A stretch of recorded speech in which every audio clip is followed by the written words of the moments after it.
Okay, so we are live now, and we're going to start in about a few seconds. Just want to get the confirmation because it takes some time to process on YouTube. So our team is checking it.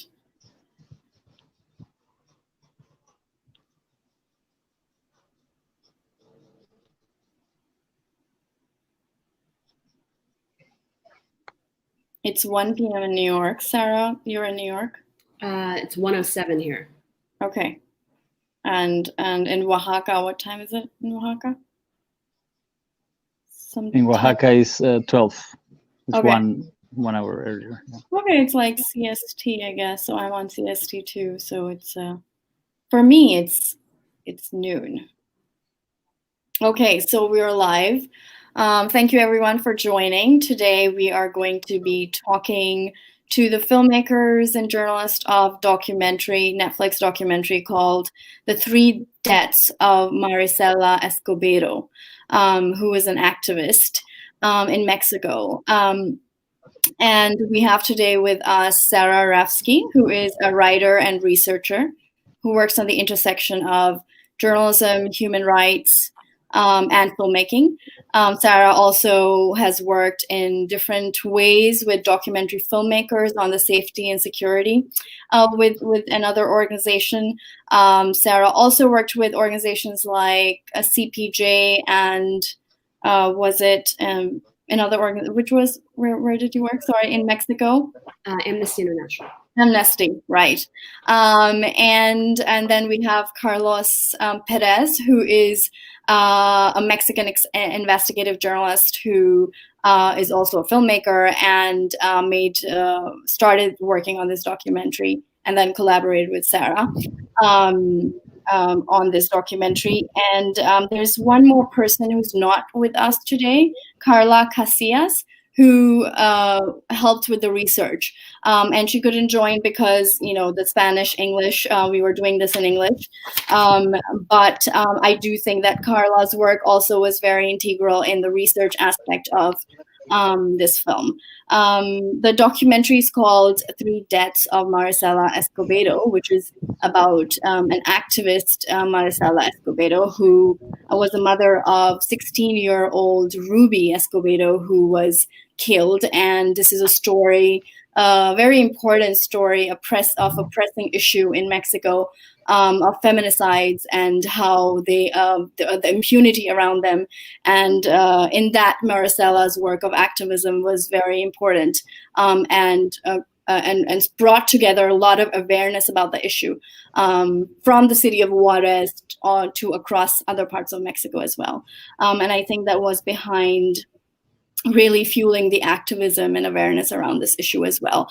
So I think Marisela Escobedo was a very important figure. And I think recently Sara also tweeted about this, that it was a 10-year, it has been 10 years since her murder, and the impunity around it, the killers are still they're still free. So I think this is a very important documentary.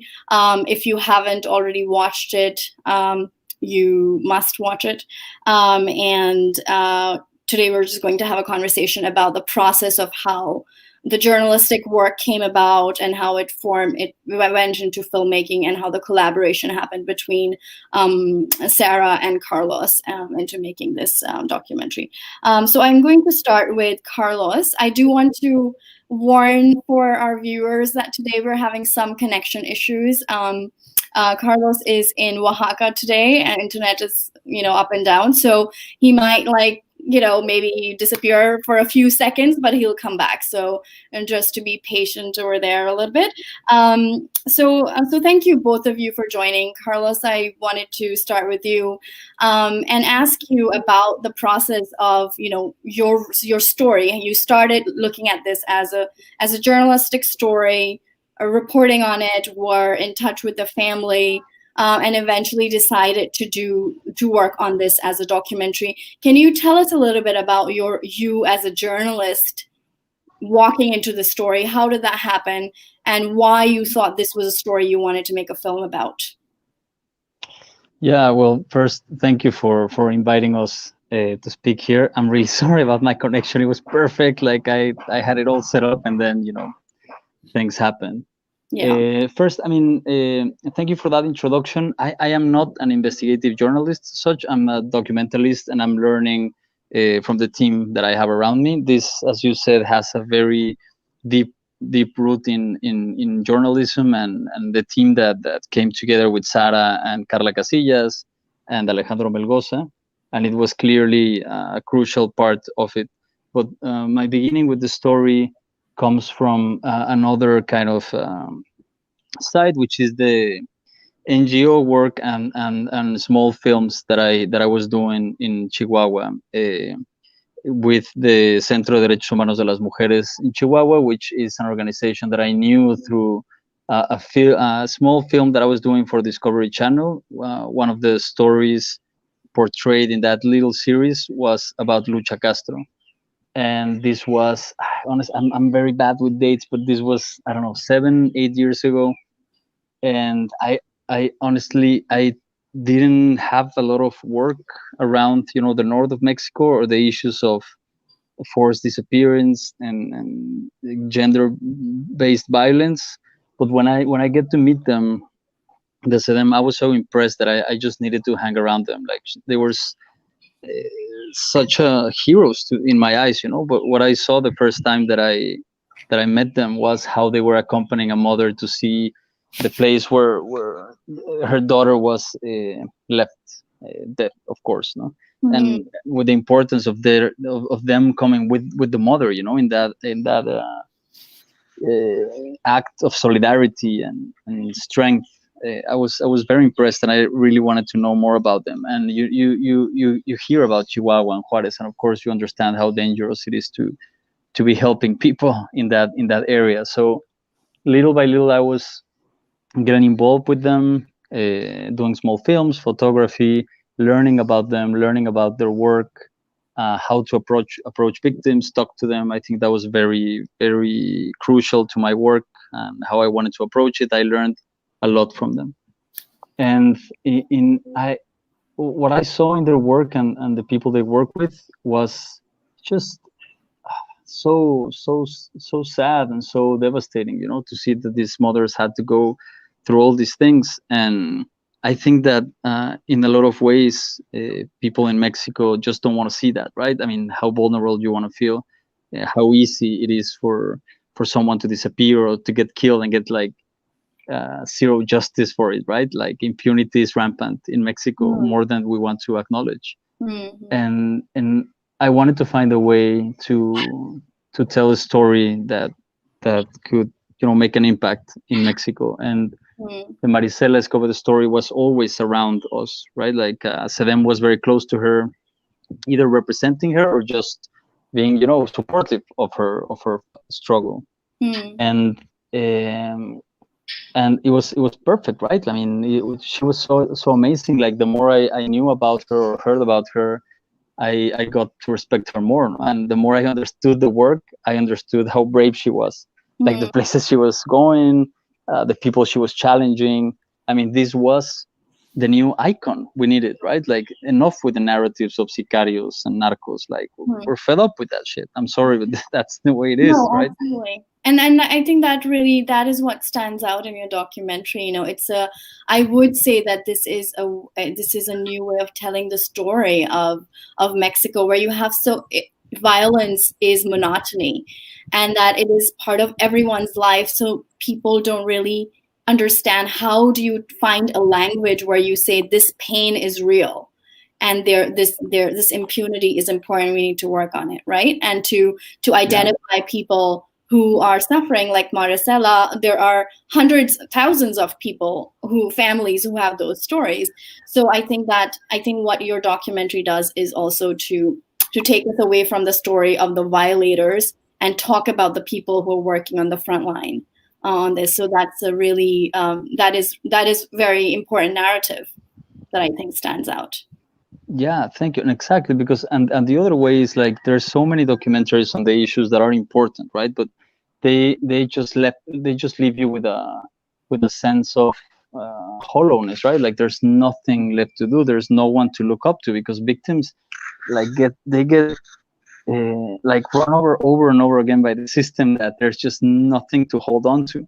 Marisela had that, right? Like we could find someone to hold on to, to have to that made a difference, that really can push a narrative forward on a documentary and make it interesting and exciting for someone who's used to watch documentaries and films, but it's not really much in the social issues aspect. I think I understood that from very early, that this was a chance to make something different in Latin America, but that it's a it's a formula that has been used in many places. But in Latin America, I think we're starting to get the budgets to do work like this. How many fellow journalists or documentary filmmakers haven't been able to work their projects because there was no budget, right? But now I think it's a different time, and I hope to see a lot of work being done with important stories like that. So I don't know, like I understood this was the story we needed to tell, and the CEDEM, the Centro de Derechos Humanos de las Mujeres, have done such an amazing work, to lay out the ground of trust, that they contacted the family for me and asked them if they could give me their number, and like I inherited that trust, and I went to meet them and asked them if I could try to tell the story of their mother and their story. At the beginning, they were they didn't want any more to do with media and stuff like that, because there has been some stuff done, but it's, in my opinion, not very tasteful, a bit going into the details of murder and stuff like that, like common places in these narratives, and they just I'm sorry to interrupt, but can I ask, just to clarify, you arrived to the story at a time when Marcela was killed already, and the family is at that time already gone through a lot of media coverage of their liking or not, right? And there's already a lot of pain and understanding about what kind of pain and stress do they want to get into with another journalist, right? So you're entering in that scenario. Can you describe that? Like, what kind of conversations did you have with the family? No, yeah, definitely. This conversation happened about 5 years ago. So it was like kind of like they already had to run to the States and seek refuge, and like their lives were starting to stabilize, in, if you can say that, in the US. But they just didn't want to do anything with that. They just didn't see the purpose, because they wanted justice, right? They didn't want attention. They wanted justice. Yes. And for them, that's just not a possibility. It was not a possibility anymore. I mean, they were navigating the whole thing with the international courts, but those conversations were tough. At the beginning, they just didn't want to meet me. I hanged around the city for like a week before they could meet me in a cafe, like in a Starbucks or something like that. And that meeting, the first meeting, I remember I was with Juan and Paul, the other son of Marisela, the youngest. And on the phone there was Alex and Jesse, like in a speakerphone. And I first talked to Juan, and I told him that I wanted to do something that could make justice for the struggle of Marisela, and that I wanted all Mexico to know her story, because this is what you want when you do films, right? Like you get something in your mind and you're like, oh, this is the most important thing in the world, and I want everyone to know about this. And I mean, most times our stories reach a small audience. No, in my case at least before this. And I was very inspired by it, and I think he saw that I was real, that I meant what I was saying, and that I wanted to honor her in some way. And that's when it clicked for him, and says, yeah, if it's honoring my mother, let's do it. I mean, she deserves that. Like, she needs to live on with something like that. So, but I think, and Juan says this in interviews, that he wasn't still very convinced about that when he said that to me. But I could start, right? I could start investigating. I could start doing pre-interviews, like just trying to start the process of tackling a project you have no clue how you're gonna do. but that's really important, because that's how you start building trust, right? Like that first stone where if you're not in this with us, we're not gonna make the film. Like this is something we need to understand as well. Like some stories maybe you cannot tell, no matter how much you want them to. If the victims they want to leave it at peace, at least I think you have to respect that. But we were lucky in this case that they were on board, and they felt like it could amount to something. And then you started working on the research and sort of understanding what the story was and studying the history of the story, etc. On your own as a reporter. Were you doing it as a reporter? Yeah. I mean, as a documentalist, like I have no proper schooling as a reporter or anything like that. So you try to collect as much information you can, like you do your diagrams and stuff like that. I remember at that time I was obsessed. So all my apartment looked like, like timelines and pictures and stuff like that, which was very different from the actual investigations that we put up on the vice offices. No, but one starts somewhere. Yeah, totally. Yeah. Self-learning is a very important process also. And I just want to, put in a note here is that everyone has a different research process, and sometimes you may go to school and learn a method of doing things, but your temperament and your understanding and your own skills come into how you want to do your research, and what is your process that works with your temperament. So it's relative, and that's completely fine. And you don't have to go to school always to learn, right? So from the point where you got into the story, and then you collaborated with Sara through a friend, I assume that you mentioned before. So can you tell us a little bit about that process? Like, where does that happen? You're working on it yourself, and then the idea or the need of collaboration happens. Can you talk about that transition where you make the connection with Sara? Yeah, definitely. I mean, I can start, and then Sara can take it over. We can.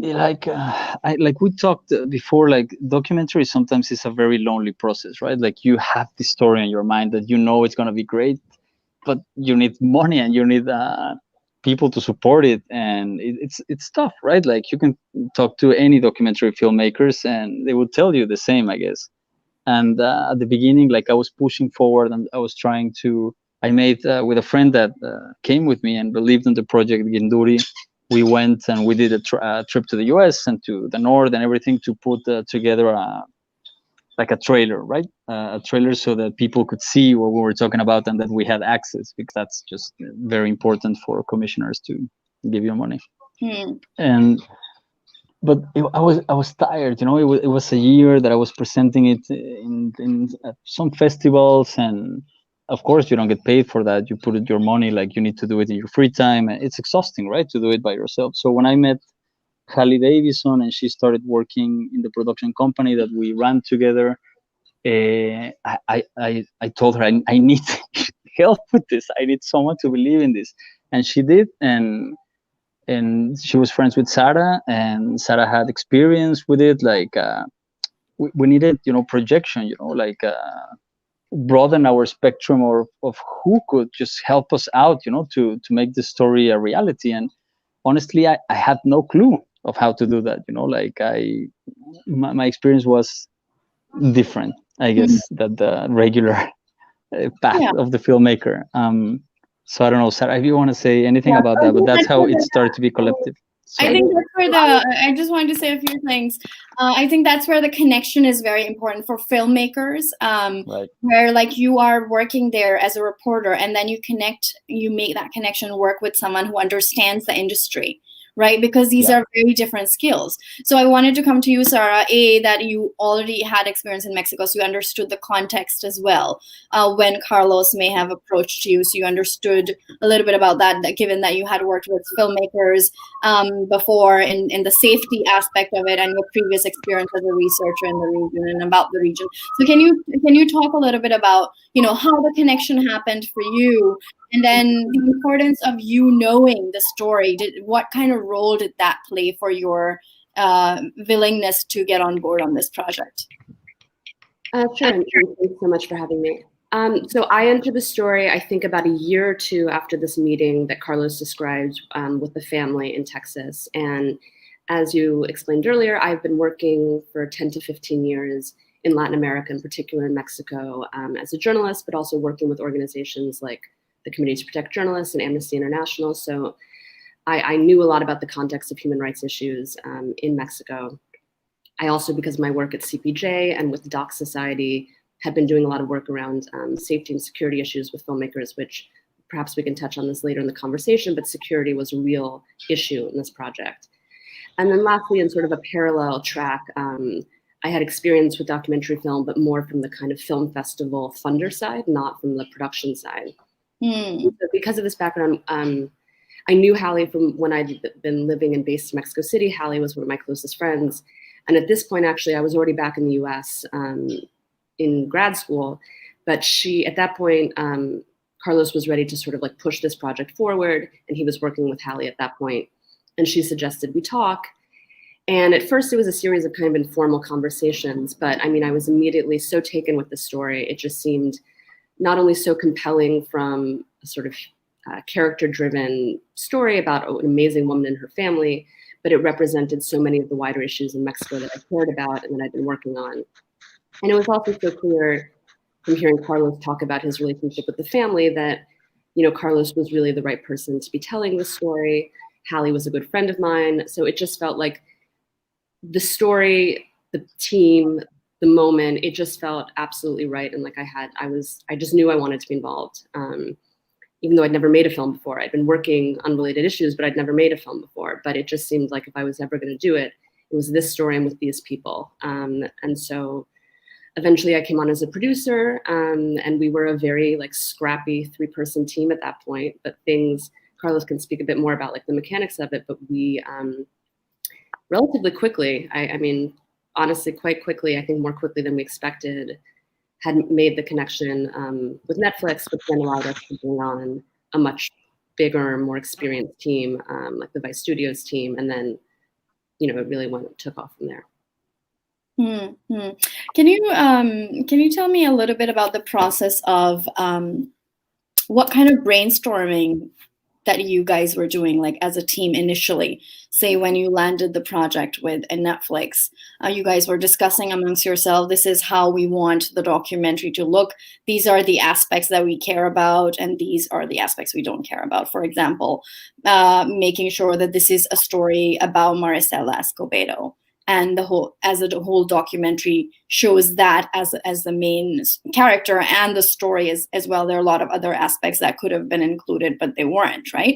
So can you describe a little bit about that brainstorming process where you guys are talking amongst yourselves, and how that process took place?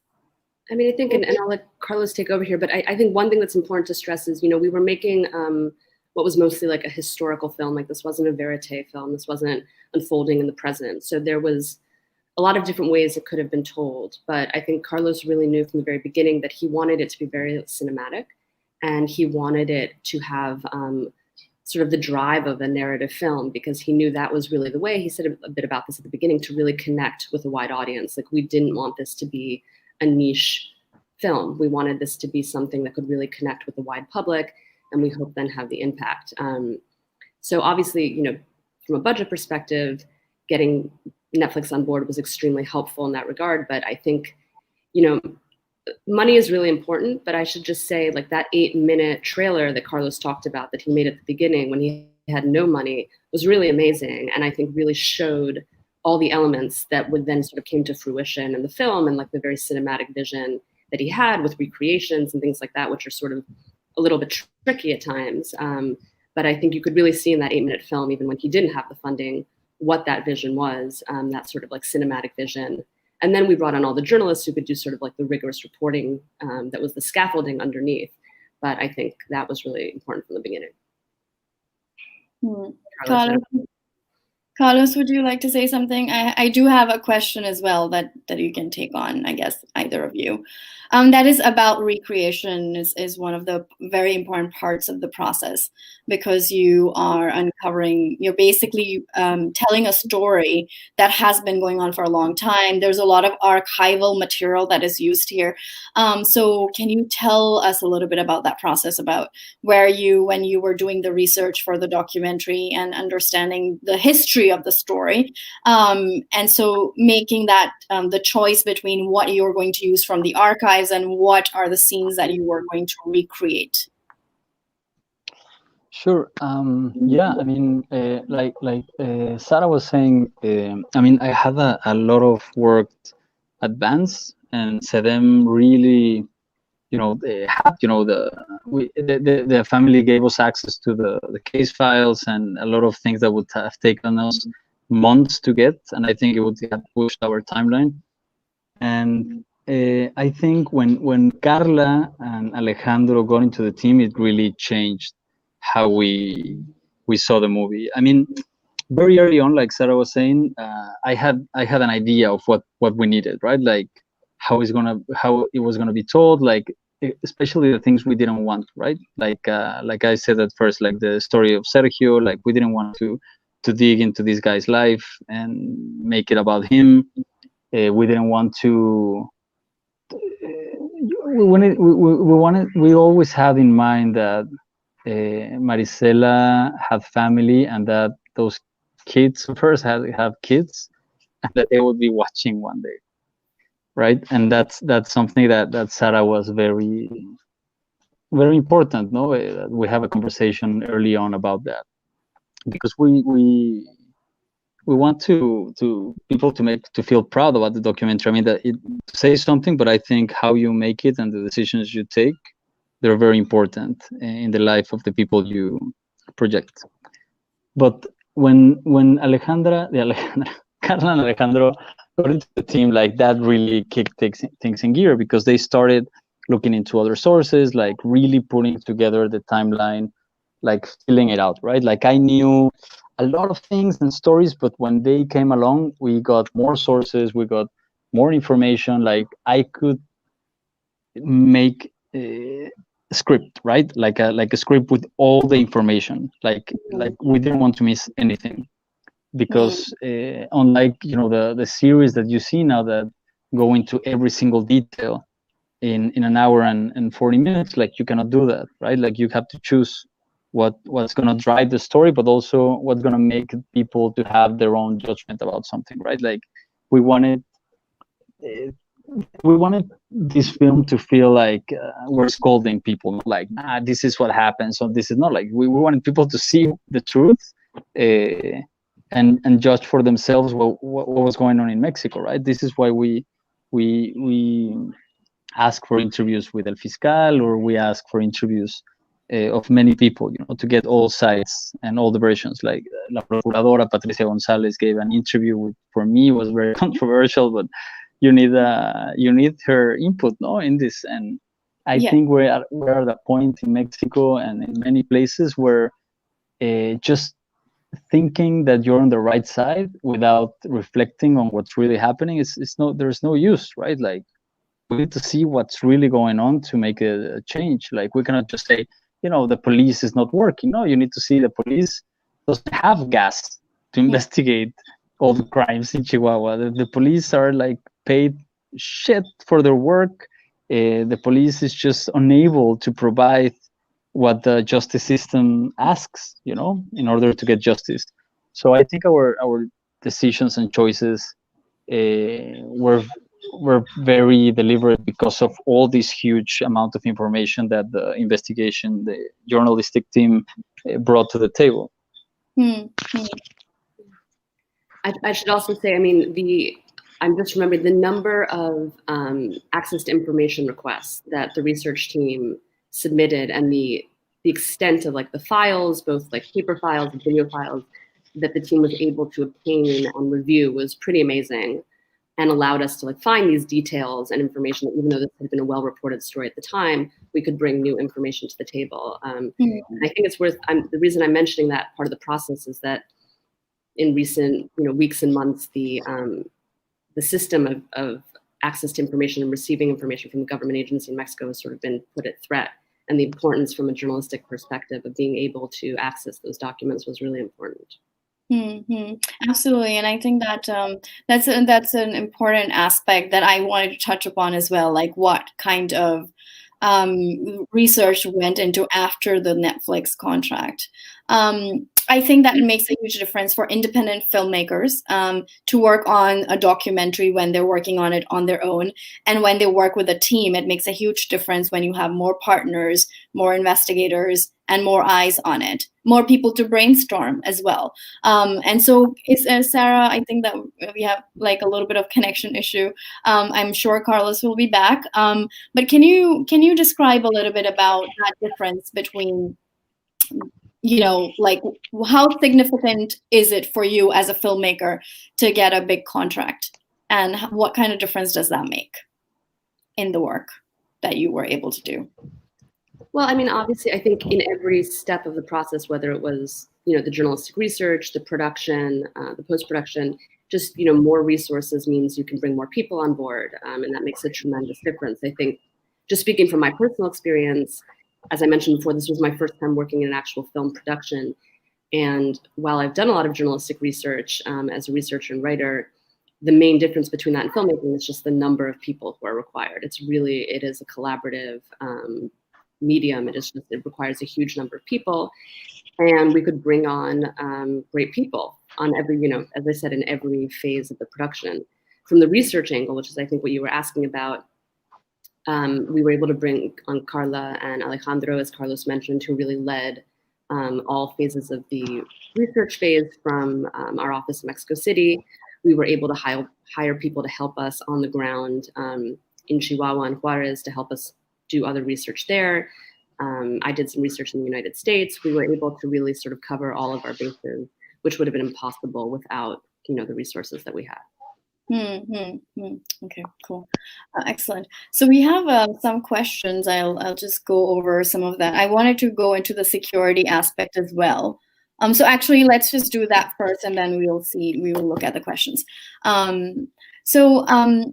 Sarah, you've also worked at Doc Society, which offers support to filmmakers and security and support to filmmakers. Can you describe that a little bit about what you know from that work, and then what kind of resources are available for filmmakers when they offer security? Well, the Safe and Secure Initiative at Doc Society, which I used to lead, but it still continues and is a really great resource, essentially saw this kind of like vacuum in the field of independent film where increasingly it was really falling to documentarians to tell some of the sort of riskier investigative work that maybe previously had more been in the realm of journalism, but there was just sort of an increasing appetite for these kind of films. And frankly, with dwindling budgets and newsrooms, there was sort of more of a need for other sectors to step in and tell really, at times, risky investigative work. But at the same time, independent filmmakers are usually working alone for a very long time. They don't have the support of a newsroom, much like freelance journalists, but in some ways are even more at risk than freelance journalists just because of the time it takes to make a film. And again, the number of people who have to be involved and the long-term connection you make with a subject as opposed to a short reporting trip. So the initiative has made available on the website, you can see Safe and Secure, free resources to anyone on how to start thinking about risk and how to start evaluating risk and what are the various things you need to be thinking about, from digital security to physical security to legal issues and so forth. And then has protocols and sort of formulas you can fill out and checklists to start doing risk assessments and then putting protocols into place. In terms of our film, I think the most important lesson I brought to it was that we needed to be thinking about security from the very beginning, that just you cannot effectively mitigate for risk if it's not sort of informing your thinking from the very beginning. And we had a lot of things to be worried about. We had the safety of our subjects, first and foremost, to be worried about. We had the safety of our team. We had the sort of safety of our communications. So from the beginning, we implemented digital security protocols. And then when we were filming, we had security protocols on set. And then, leading up to the film's release, we had a lot of conversations about how to prepare ourselves and our subjects for the release of the film and the scrutiny that might bring. So it was definitely a present issue and element through every stage. I think we're very lucky that things went remarkably well and everyone's here. But I was just remembering this morning, Carlos at one point, I think, had a meeting with someone whose intentions were unclear. And we didn't exactly know what he was getting himself into. And so we had a whole security protocol in place where we would be monitoring his location on our location app on his phone. We would be having periodic check-ins just as he was meeting in a public cafe. And then of course what happens, like the location app stops working and the meeting goes really well. So he's in it for several hours and not answering text messages. And I just remember like walking around the Upper West Side for 2 hours, calling everyone I knew, like telling them to go to the cafe and see if he was alive, because I was like just convinced he'd been kidnapped or something had happened. But it all worked out very well. Everything worked out fine. And the same with all of our contributors on the ground in even more dangerous places like Juarez and Chihuahua. But it's just something you have to be thinking about from the very beginning. And I wanted to also ask, like, what were the when you were, so I guess what you guys were also doing, you have taken a lot of archived material and done your own reporting, but when you say people who are working on the ground, who are these people? Are these reporters who are contributing or researchers, or can you explain that? We had some reporters in Chihuahua, local reporters working as fixers. Okay. Great. Okay, cool. So like reporting coordinators working to support the work that you guys were reporting on, essentially. Okay. Great. So like, so then again, I have like another question, which sort of like, you know, to understand budgets and security, right? So when you had to do a whole security protocol and working with Netflix, did you have better resources because you had Netflix with you, so better legal support? Did you have to get legal support? What kind of security support were you guys doing in terms of resources? So if the question is essentially for like filmmakers who have to make their own films independently, and what are the areas that they need to look into, like legal support, physical support, etc. And what kind of difference does it make to get like a nicer budget from, say, a contract with Netflix or any other big publishers to be able to have access to that kind of security? I mean, I'll let Carlos answer this. I think I would just say we did work with a security team at Netflix that was very helpful. I think more than maybe actual sort of security budget or specific resources, there was a certain sense of that we knew they had our backs that was important. That should anything go wrong in the field, should something happen, that we had people with resources who would sort of, you know, make a stink and stand up for us. And luckily that never happened, but I do think there was a certain sort of psychological element that was helpful to have. I don't know, Carlos. Was that also helpful with your, like when you're working as a reporter on a difficult story on the ground and you have safety, you know, a situation of safety concern, you are concerned about your sources as well, people who you are interviewing and who know that you're working on a story that is controversial, right? So sometimes if those sources are aware that you have resources, it makes all the difference too, because you're less likely to be targeted if you have support from a big organization for a journalist. So when you were doing this work and you know, trying to reach sources for the interview, especially the ones that you did with you know, on the state side, did you feel that it made a difference that you were doing it for Netflix and then you perhaps got more cooperation, or what was it like for you? Carlos, what do you think? Yeah, I'm sorry, I didn't get that right. Like, if I can you repeat the last one, because it's okay. Very. What I mean is, I guess the question in simple words is that, did it make a difference that you were doing the documentary for Netflix when you had to interview controversial sources and ask controversial questions? Yeah, I think definitely. I mean, it's an interesting topic because this was the first original documentary in Mexico, right? So, like, we have no antecedente.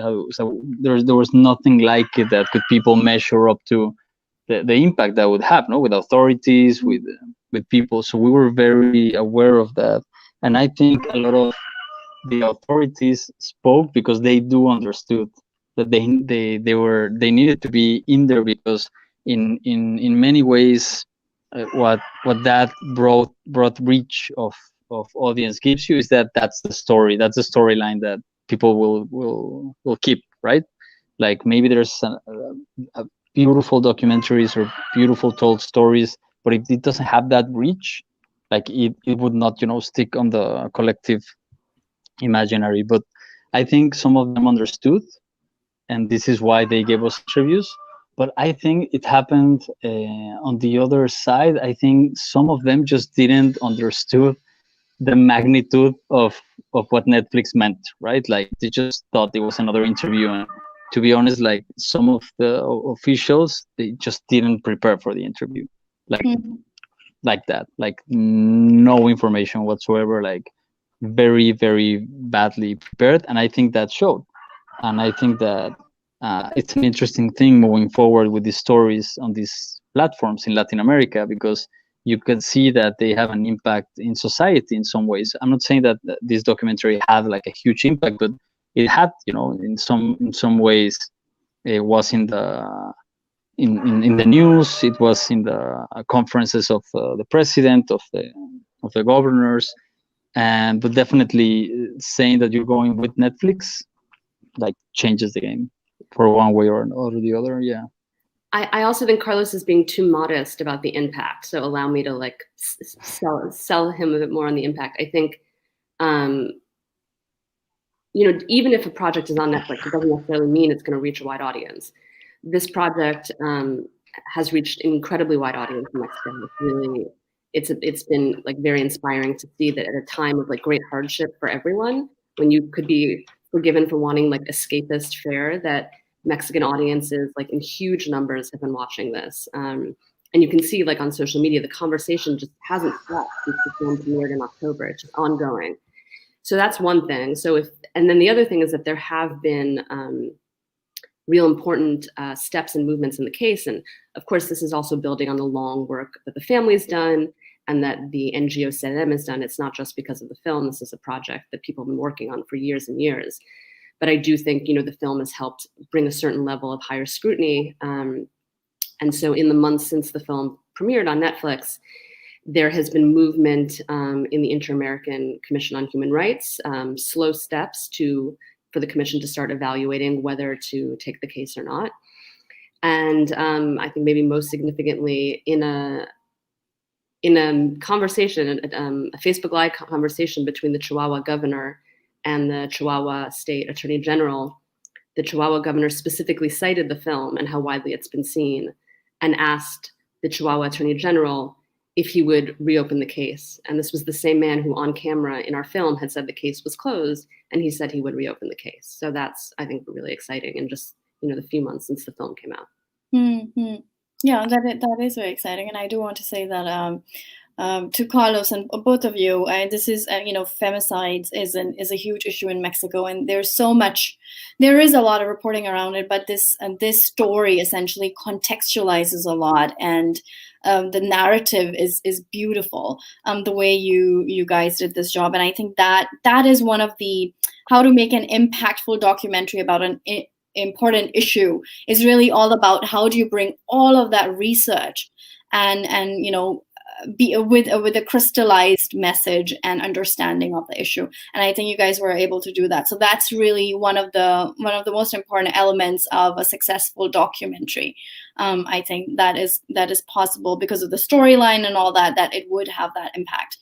So thank you, Sara. We have a lot of questions, and what I'm going to do is combine some of the questions so that we can, take most of them and be able to answer most of them. The first question I wanted to take was about how rigorously did you stick to the script while shooting the documentary? I think it was pretty. It ended up being pretty much like the script. Like I think like this is the thing again with production, right? Like you have a schedule that doesn't really fit people's lives sometimes. Although this was a historic thing, I mean, you have to engage people in the present, and sometimes you need to go and film even though you're not super sure of the script or what you're doing. But I think in the end, we follow the script, and some things changed along the way. For example, we didn't have the interview of Andy Barraza, which Sarah worked a lot on. We didn't have it, on the script at the beginning, but it was such an event, right? That we needed to incorporate it into the document, into the script at the end. But I think most of the things that we wrote, as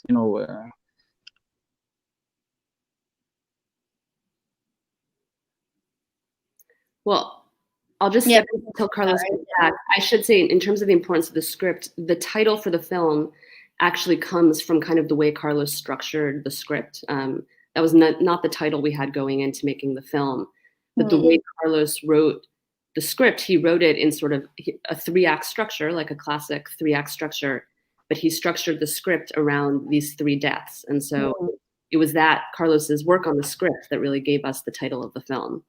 Okay. I'm sorry for being a nightmare with the connection. I'm being a very terrible guest. I was just telling them how the way you structured the script ended up giving us the title of the film. Right, and I think we stuck pretty, like it stuck. Those 3 acts really were the ones at the end that gave us the path, to the production schedule, which was very lucky, I guess. Like it was a very well, like all the team that we put together worked very well. Like this was the first time for me, and we have to give it to Netflix and their team, because without that initial trust in that script, and to say this is what you guys want to do, this is how you want to tell it, this is the resources you need for this, and they say go ahead with no changes and absolute like creative freedom. I've never worked like that in something that is not my money, and that was just an amazing energy. It was great, like it gave all the team energy to do what we wanted to do. And yeah, we followed it, and at the end we have to give it. Bernardo Loyola has been such a partner, like I don't know, it was a great process. It's also very integral to find the right partners to work with on your team, to have the right professionals to be on the team with you. I mean, do you want to talk a little bit about that, the element of like getting along with the people you're working on with the team who have the same vision as you do? Is that something that was important to you guys while you were working on the process? Yeah, no, definitely. I guess what I was saying at the beginning about documentary filmmaking being a lonely process, I think that when you're carrying a project by yourself for so long, it feels so personal that it's hard to let go when people come along, right? They come in the ship. And this was a learning process for me as well, because you want to do your film and you're directing and stuff like that, but getting the right people, starting with Hali and Sara, and then everyone who came on board, Laura, Yvonne, Ricardo, Axel, like it truly became a collaborative effort in which everyone had a say, Camila, the direction assistant, and truly the result of this film is a collaborative effort. And for example, the ending with the protests, I did not see that. Like I did not see that in the film. Like at the beginning, that was not on the script. That was something suggested by the woman in the team. Like we need to go and film this. This is historic. We need to find a way to incorporate it. I had another ending of the documentary. I mean, we combined the endings, the one that I had written down and the one that was strongly suggested by the team. And I think that's the lesson that I get. This is a collaborative effort, and the people you bring around, it's crucial, of course, not only on a professional level but on a personal level, right? You're gonna see these people for what, maybe years. You need to be on the right, on the same page, and you need to have like a lot of human personal, towards the work. You need to be on that same page. You need to care about the characters. You need to care about the issue. You need to have the same purpose. I don't know. It's very important. Mm-hmm. Absolutely. I would, because the Coalition for Women in Journalism, and we do a lot of mentorship work, and we work with a lot of women freelancers around the world, and I also a lot of women who are on staff in newsrooms, but for the freelancers, I would say, like, Carlos, you mentioned a couple of times the lonely process of working on a project on your own. If you're working on a bigger story, you are on your own and you stick around to that story for a long, long time. So from that aspect, I just, on behalf of freelancers, I just wanted to ask, one of the greatest challenges that a lot of freelance independent journalists face is to find good collaborators. And find people who share the same vision as you, and with whom you can trust on getting on the project on board. What would you like to say? What is both of your comment on that? How do you achieve that? Do you have any thoughts on that? Any tips about that? Finding good partners for your project. Well, I would just say, I think I've been thinking a lot about this, about how much harder the pandemic has made this. This project, a project I'm working on now, all of these came about because of people I had met sort of over the course of my career. And I've reflected a lot, on the impact of this pandemic. And I do think I really feel a lot for people right now who are working as freelancers and maybe trying to make those connections, because it's undoubtedly just so much harder to have a community when you're in this really isolating pandemic. So I think that's a real challenge. Carlos, would you like to pitch in something? Yeah. I'm sorry again. Yeah, I think it's the great challenge, how to build up a team, because it's like a vicious cycle. No, you need money to engage people, because people need to earn a living, right? And here in Latin America, sometimes it's not very well paid. And you cannot just take a month to work on something, or just do sound for someone, and it's hard, and asking for favors in the end, just, we all know this, it's not the best, right? Although your intentions are great.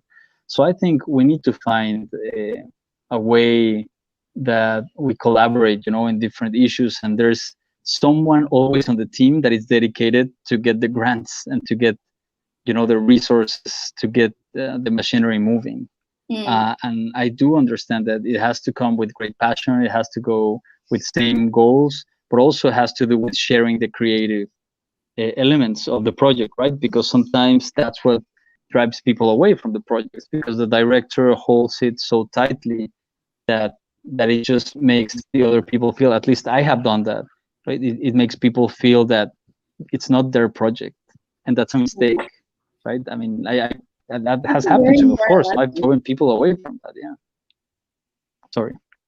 Yeah, no, thank you. Thank you for saying that. Everything that you just said about the vicious cycle, I think it's a great word, because there are so many elements here in terms of like finding good collaborators, people who have the same vision, who are passionate about the project, who are going to work hard alongside you, because you don't want to work with people who are not working hard, right? You need people who are dedicated to understanding how to get the resources. All of these elements come together.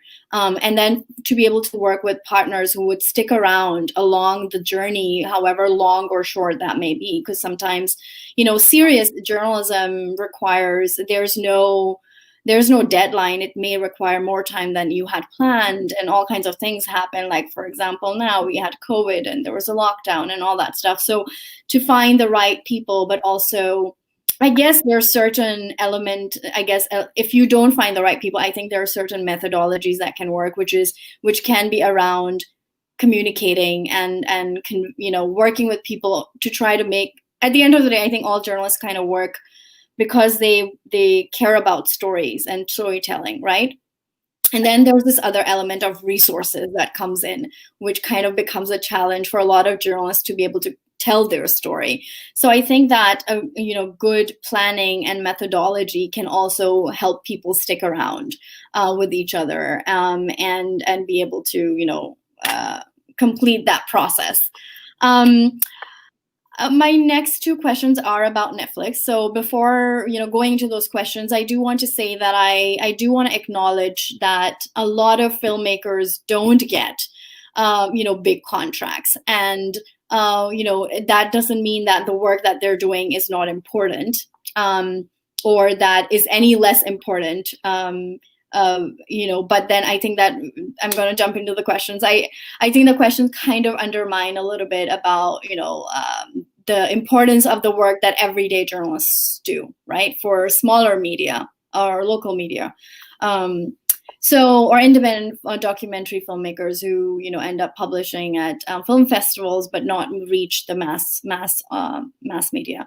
So the question is about how to make big companies such as Netflix interested in your idea, and many authors struggle with that. That's the question. So how do you think that one could convince Netflix into? I'm just like narrating the question, and I know that you can just respond to it however you would like. Well, I'll go first, and if you want to add something, Sarah. I think I mean, first of all, the work that reporters do, in smaller media and stuff like that, it's just the basis of everything, right? Like, if it wasn't for them, like, I could never start researching by myself this, or like a lot of the basic, most important things in the narrative in the documentary would never been there, right? Like, these small interviews that they did on Marisela that helped us kept her alive, right? Without that, we could not revive the character of Marisela, like, period. And the other thing, I think it has to do with to understand that if you have a something you're passionate about and you want to share it with a lot of people through a streaming service like Netflix, you need to adapt, to the narratives, to what people is watching. Like in this Marisela, we had it very clear at the beginning, like, we need to make something people want to watch, because there's this thing about no, this is art and I'm gonna do this and people will like it or not like it.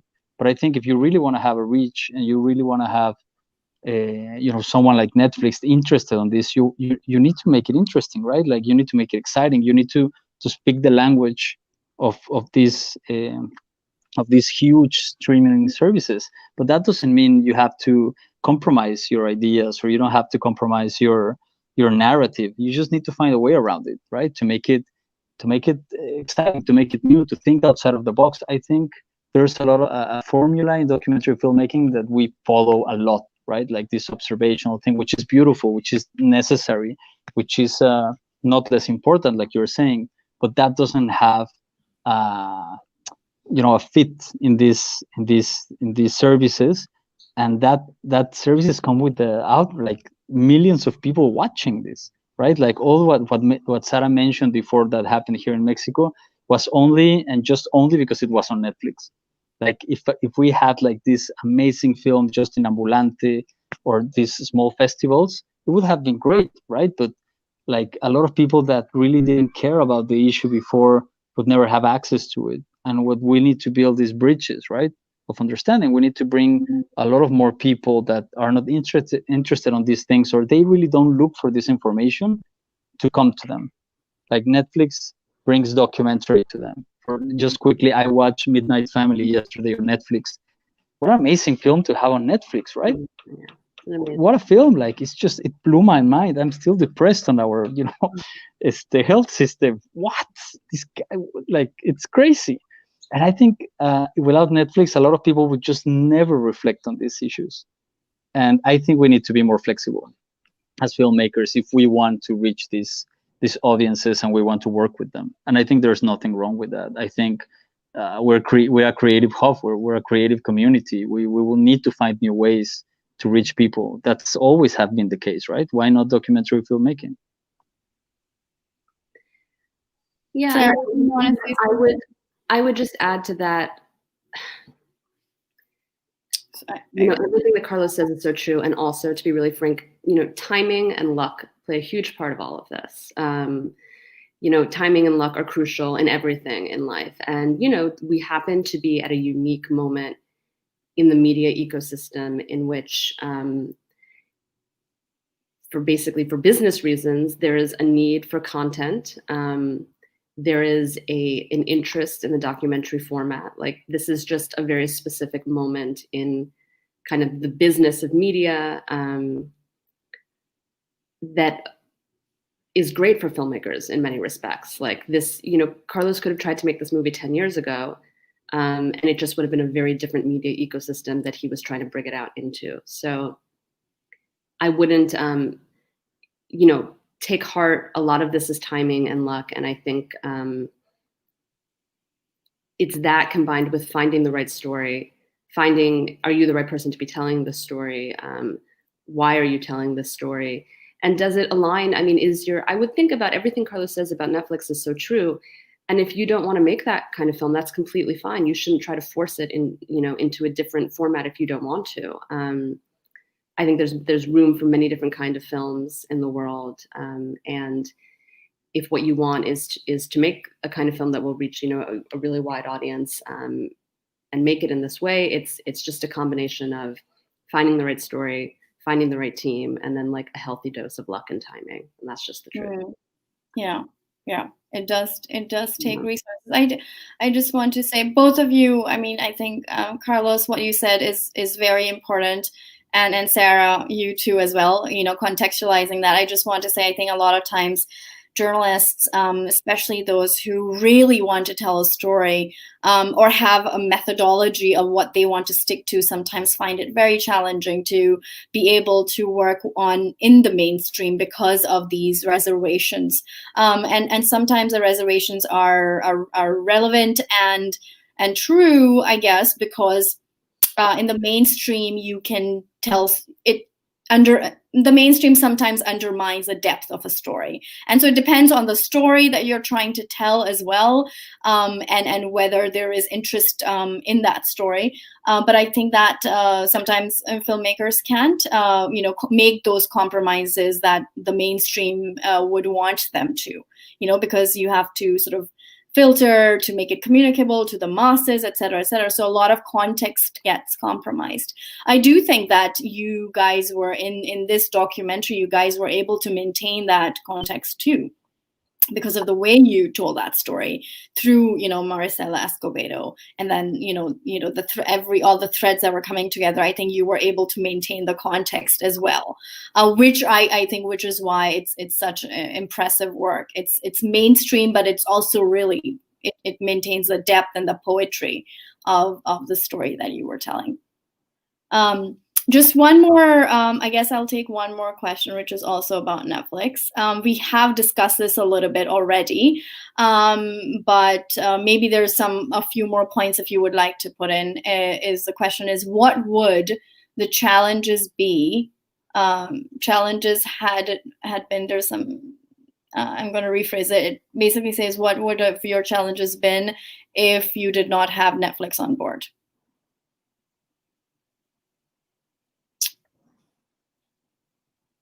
Sorry, again, if you didn't have what? If you did not have Netflix on board, would have you had any other challenges that that would have been difficult for you? If we didn't get the Netflix deal? Yes. Oof. Honestly, I don't know. Like, when that happened, I was about to give up. Like, it takes a toll out of your life and stuff like that. Like, I think we would just push forward, but like at that time, I remember I went to IDFA with a script, and just people would say no. Another story of Chihuahua and Juarez, no. And you just, I mean, you believe in your project, yeah, you want to do it, but then, like, I mean, the challenges would be tremendous. Like, we would have, to apply for a grant, and then that would just takes a year to get, and then you have a little money, to shoot some things, and then you have a little money to research, and then you get a little, and then it's the huge obstacle of post-producing, which is a lot of money, and you need to go to these film festivals. There's a lot of great prizes, and I think, but we have to be honest, like, some of these prizes that they give you in smaller festivals, like, they're just ridiculous. Like, we won, for example, a prize that was half of the production insurance budget of the insurance. Like, why would I need the insurance covered if I have no money to produce, right? Like, this is just nonsense. Like, why would I need that? And they would just call you 6 months. Are you gonna collect it? Because this is gonna be invalid now. Sorry for my English. I'm switching. No, I'm sorry, Carlos. That's a very realistic point, and I can tell you that I guess majority of the independent filmmakers that I know would relate to what you're talking about, this and many other issues that filmmakers face. And the only other thing I would say about Netflix is obviously like the resources and the money. That's hands down the most important part. I'll also say, like, you know, these companies are also made up of people, and we were really lucky in that the person we were working with, Bernardo Loyola, is a Mexican journalist. He knew the context really well. He knew many of us really well. There was a lot of trust, and he was like a great partner and collaborator and sounding board. So it wasn't purely financial support. It was a lot of other support as well.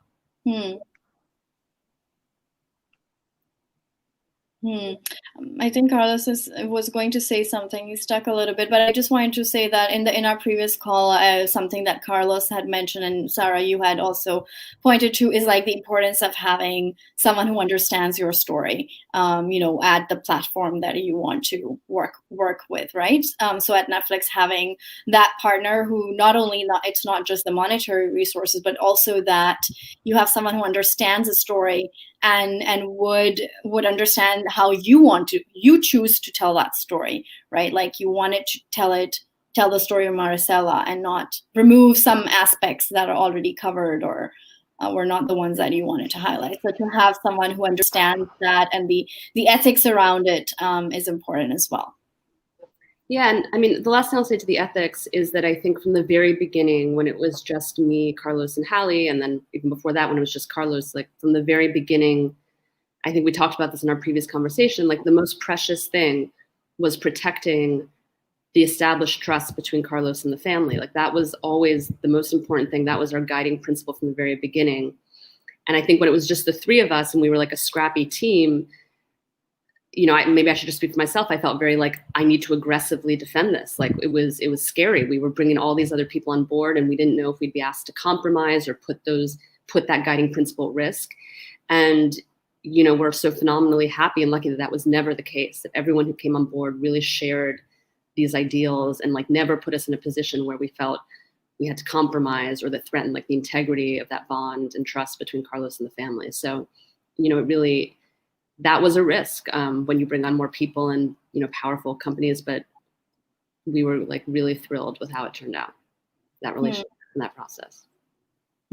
Excellent. Carlos, do you want to say something? Sorry, I cut off again. Yeah, no, about that, I think that, and so going back to what Sara was saying about that Netflix they didn't just put the money, they put all the experience and the people and the trust in every part of the team. And this is what I would love for a lot of people to work with them, because even the communications team, you know, was human to the family and was in contact with them and was worried about them to watch the film. You know, like these little things that I think we need to really think about when we're putting together a team, right? This is what I was saying. It's just not how professional this person is. It's how human this person is to tackle this issue, how sensitive this person is around the I don't know, gender-based violence or many other issues that we work on. And yeah, I missed the question because of my connection, but that's the question was just about the importance of having someone, you know, say at Netflix, you had a partner who understood, you know, your project and your vision and how you wanted to tell the story. So having that person is also important. It was amazing. You know, Bernardo was that person. I mean, many others on Netflix, but like Sara was saying, I was fiercely jealous of some of the footage, especially when it came with the interview of Andy Barraza in prison, because I sensed some stuff, you know, and I sensed some danger, and I was just like, I was not having anyone watching that interview or reading the transcript, and I was worried, right? And my main worry was that this is such good material, potentially dangerous, but so good that if maybe Netflix sees it and they have an uppercut on me, Like I don't. If it comes down to that, they have the advantage, right? I mean, this is a contract thing. This is some of the things we need to understand. I mean, they are the owners of the film. That's another thing you need to get make peace with if you want to work with them. And I think that's great for me. At least when I started, I was like, you're going to pay for everything. You're going to put it in front of millions of houses. What? Like, take it. No? Of course. But I was very worried about that interview, and Sara knows it firsthand, right? Because she was facilitating everything. And I was so worried that it would come into the cut and they would say, this is amazing, this brings tension, this is newsworthy, and I would thought that it would put the family in danger and that they just didn't want that to come. I was terrified of that, right? Because we are building a relationship of trust, and we are not here in the business of ruining any victims' lives. And they were so respectful and partnered with us, and they just left that decision to us, right? And when the time was come to make that decision, what we did is I called Juan and I asked him how he felt about it, right? That was the only thing I checked with him, because before he saw the cut. And he was the one who said, yeah, let's do it. Like, my mother was not afraid, like I'm not afraid, like, let's do it. Although he's a potential risk, like a big risk. And that says a lot, about the platform that you're working with, that they care about what you care. And I hope this is the experience of most documentary filmmakers, that they work with them. I would think so. But for us, that meant like everything. And this is why we like Sara said, we hit gold, with everyone on the team, from Vice, from Skopje and Netflix. And it sounds like a commercial, but it's like that. Like, you need to tell it like it is. When things don't work out, yeah, I call it out. But when things really, really work out, you need to talk about that too. Absolutely. And I think that's very important. I'm going to do 2 more questions. And these questions, essentially, we have like a lot of questions, so I'm trying to bring them all together and maybe ask you one that would sort of go into some of those questions as well. So one, I would like to ask both of you, Sara and Carlos, about the stress. If during your process, working logistically, telling the story, being in touch with the family, some of the stress that you absorb while you're doing the reporting, if you faced any stress and how you dealt with that, and what were the areas where you felt this was a little stressful, and then what did you do to overcome that stress? Sara, since Carlos is near, maybe you can start. Sure. I mean, I think Carlos was like living with sort of the experience of the family in a way probably that I wasn't, but I can maybe speak to like the security aspect, because that certainly caused me a fair amount of stress. I think it's very important that there's like, you're responsible for everyone. Like, the most important thing is that no one should feel like on their own, or that someone doesn't have their back. Like I spoke about that earlier with Netflix. So for example, when as I said, we worked with reporters on the ground in Chihuahua and Juarez, and they were going out, and they were probably the most exposed in some ways, and going out to do some of the research work by themselves. And so, I had a very rigorous security protocol with them as well. But there were similar moments, like the one I described with Carlos, where they'd be going into these neighborhoods where there's bad internet connection. And so the geolocating app that we were using stopped working. They stopped answering the phone. There was no communication for several hours. And yeah, that's just adrenaline coursing through your body. You're terrified. You don't know what happened to this person. You're far away and you don't know what to do. I think Carlos can probably speak to a lot of the stress around that interview. He mentioned the interview with Andy and the family. I think, speaking not less from my experience, but from my experience speaking with a lot of other filmmakers who have made movies about challenging subjects that involve like trauma, there's been this, I think, sort of institutional shift over the past decade or so that's great, which is that we're talking much more readily about, trauma and how to deal with it. You know this very well in your organization. There are amazing groups like the DART Center and many other journalistic organizations that are now really talking about specifically how dealing with issues of trauma affects journalists. I think in the documentary world, it can sometimes be even more acute. And now I'm talking about other projects. I know not our own project, but particularly for editors who spend like hours and hours with footage. And if that footage is of like upsetting content or disturbing content, you just have to like relive this over and over and over as you spend hours in a dark room with the footage.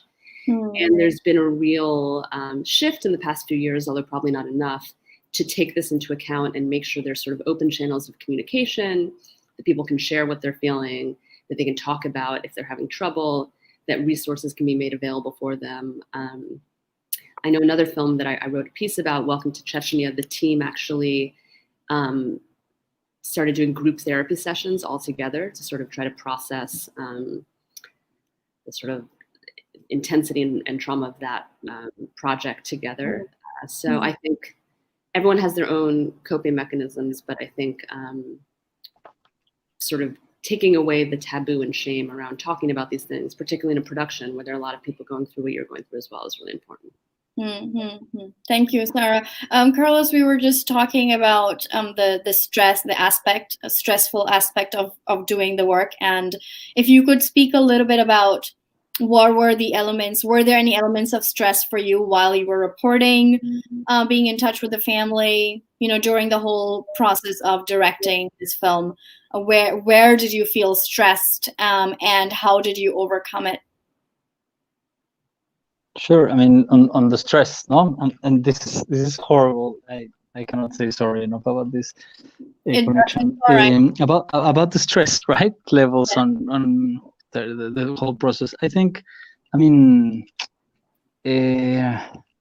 my main source of stress, I think, was the safety of the family and what would happen if you blow the story on a Netflix kind of size, right? Like when we got the deal with them, the first thing I did was to go and visit them to tell them that this changed the game and they needed to be on board with that as well. It was not going to be a small film in a film festival. They said yes. So I was worried about, their safety. I was worried about, the granddaughters. I was worried about a lot of things. And one thing that particularly stressed me, I think, is that I was oh no, on the edge of our seats.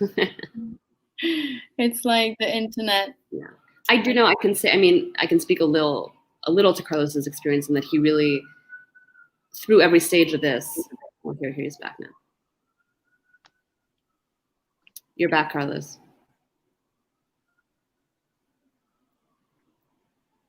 Well, I'll jump into his able that Carlos really through every stage of the process, from this moment where we got the Netflix deal to the weeks before the film came out. Carlos was in, very close contact with the family, trying to help them, prepare for this. I'm just trying to step in for you, Carlos, but if you can talk now, can you hear us?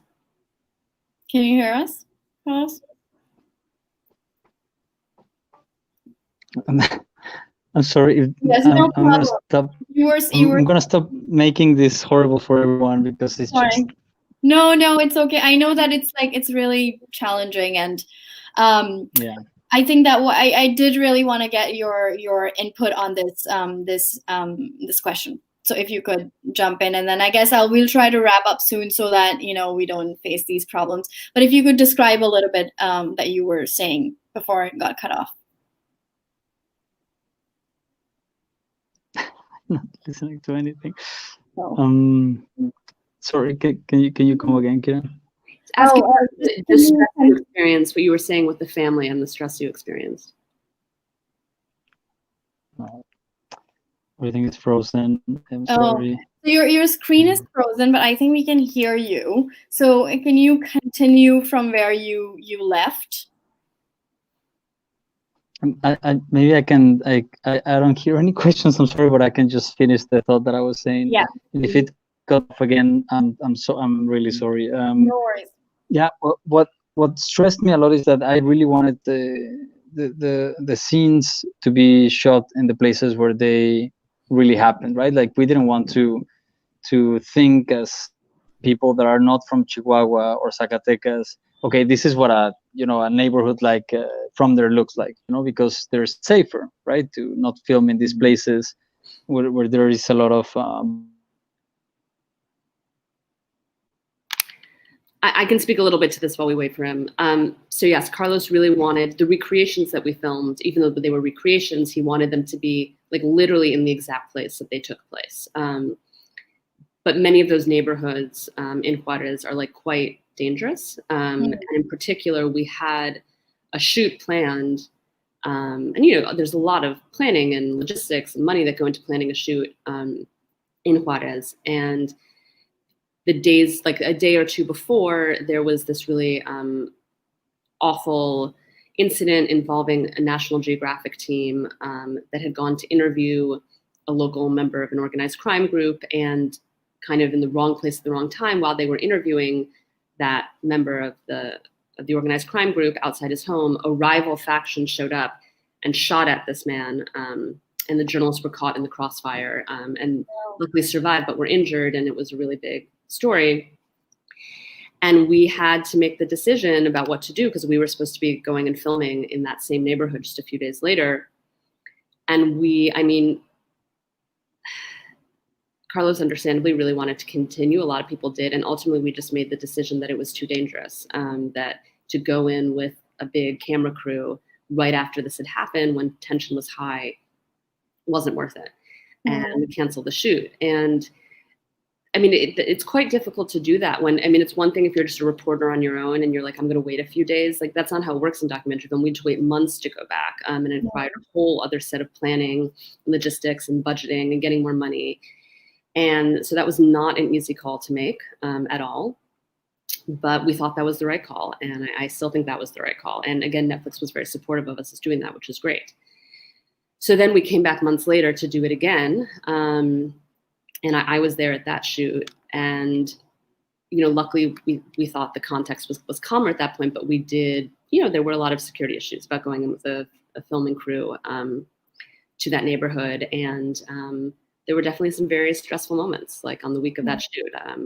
As I said, I was there then, and it was challenging, but it all luckily worked out well in the end. No bad experiences. So I feel very fortunate about that. Excellent. Thank you, Sarah. I appreciate it. I think we'll see if Carlos jumps in. So I'm going to ask the last question as well. And that is, what do you plan to do next? Where do you go from here? Well, I can't speak for Carlos, but I live in New York. I'm back in New York, and I am working on a new documentary project, which I can't say too much about, but it's another documentary about Latin America, and some other freelance projects as well. Okay, excellent. Yeah. So do you know are you working in a different place? Not in Mexico. Like, as a new documentary project, can you talk a little bit about it, or?